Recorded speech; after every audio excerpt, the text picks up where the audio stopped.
This is the third video that I'm doing related to those officers in Brooklyn Park.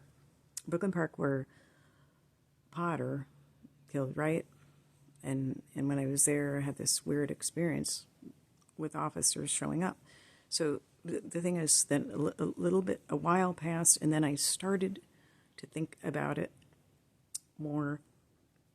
And what I remembered was her calling them, these officers, this felon lady, calling these officers with merely a text or call. They were there just in such mind-blowing, such mind-blowing speed. Like, why was it so important to them that they were there so quickly? I've always heard it's so hard to get them there quickly.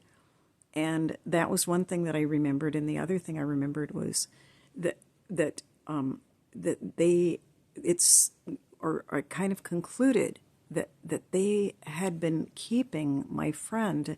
He's in his late 70s. They're, in their 40s. She's in her 40s, whatever. They're in their 30s or 40s.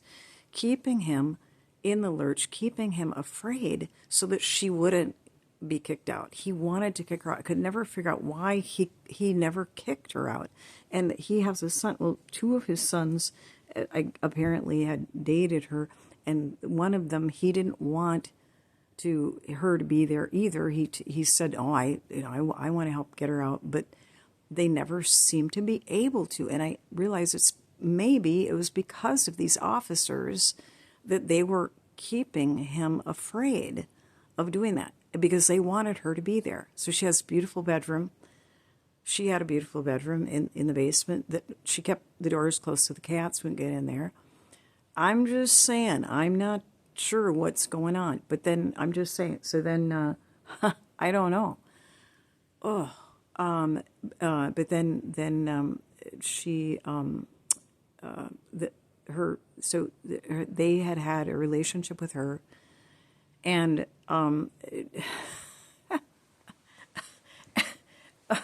and so then the other thing that suddenly occurred to me, which is along the same lines of what I've been talking about. It's so strange, but it occurred to me that they were not happy with that. I had a very platonic friendship with Vern as well. And maybe it became more apparent after I'd been there a couple of days and I was trying to help with this cat thing, that I was just there for that. I wasn't there for anything else. I mean, tell me that's not bizarre. So I was saying that the Twin Cities rivals San Francisco. See, I have no idea what it's like to live in San Francisco, but I've spent time there not that long ago. I don't know if it rivals, but I talked to this one lady recently.